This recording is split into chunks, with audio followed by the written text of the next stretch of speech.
మీ అతిక్రమ క్రియలు ఒప్పుకోండి, మీ చెడ్డ వాటలను తీసేసుకోండి, చెడ్డ వ్యసనాలు తీసేసుకోండి. మీ కుటుంబాలను ఎందుకు మీ చేతులారా మీరు పాడు చేసుకుంటారయ్యా? మీ భార్య, మీ బిడ్డలు, మీ కుటుంబాలు దేవుని యొక్క వాక్యపు వెలుగులో మిమ్మల్ని మీరు సరి చేసుకొని ఆ నిత్య నరకము నుండి తప్పించబడి నిత్య జీవానికి రండి అని పాస్టర్ గారు బతిమలాడుకుంటూ ఉంటే, బతకడానికి వచ్చిన వాళ్ళని మనం అనుకుంటే అది మన దౌర్భాగ్యం.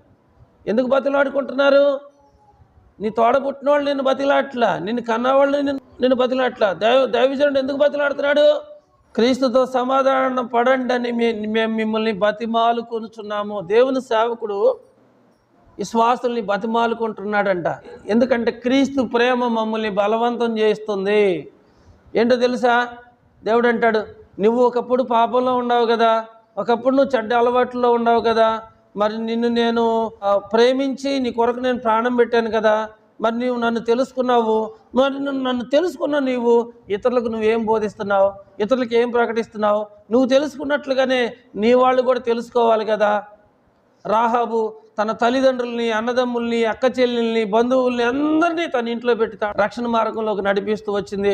రాహాబుకు కలిగిన వారందరూ రక్షణ మార్గంలోకి వచ్చారు. మరి నీ కుటుంబంలో నువ్వు ఒక్కడవే రక్షించబడితే మరి నీ భార్య ఏమైంది, నీ పిల్లలు ఏమవుతారు, మరి నువ్వేమవుతావు? మరి రక్షణ తక్షణం కదా, రక్షణ మార్గము అందరికీ కావాలి కదా. మరి సమరయ స్త్రీ ఏం చేసింది? తాను రక్షించబడి సమరయ గ్రామానికి వెళ్ళి ఊరు వారందరికీ కూడా ప్రభుని గురించి మాట్లాడి అందరినీ ప్రభు దగ్గరికి నడిపించి ఆ సమరయ పట్టణాన్ని ఉగ్రత నుంచి కాపాడుకుంది కనుక మరి మనం కూడా మన తోడబుట్టిన వాళ్ళ కొరకు, అలాగే మన కన్నవారి కొరకు, అలాగే మనకు సంబంధించిన వారందరి కొరకు కన్నీరు కాచి ప్రార్థన చేసి మరి వారిని దేవునితో సమాధాన పడండి అని మనం బతివాలుకోవాలి కదా.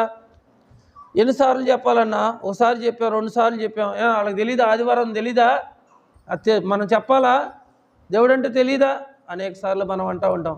అలాగే దేవుడు నిన్ను ఇసుక్కుంటే, నిన్ను కసురుకుంటే, నిన్ను కోపగించుకుంటే నువ్వు రక్షణ మార్గంలోకి వచ్చేదానివా? నేను పిలిచానన్నా వాళ్ళు రాలేదు, నన్ను ఏం చేయమంటావు అన్నా.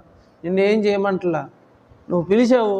అప్పుడు ఆ మాటలో అంత శక్తి లేదు. మళ్ళీ కొన్నాళ్ళు ప్రార్థన చేసి మళ్ళీ పిలువు, మళ్ళీ రావట్లేదు, మళ్ళీ కొన్నాళ్ళు ప్రార్థన చేసి మళ్ళీ పిలువు. ఏదో ఒకరోజు నీ మాటకు బరువు వచ్చింది, వాల్యూ వచ్చింది. ఖచ్చితంగా నీ మాటను బట్టి దేవుని సన్నిధికి నడిపించబడతారు. నువ్వు 1 సారి 2 సార్లు పిలిస్తే రారు. వచ్చేంత మటుకు ప్రార్థన చేయాలి.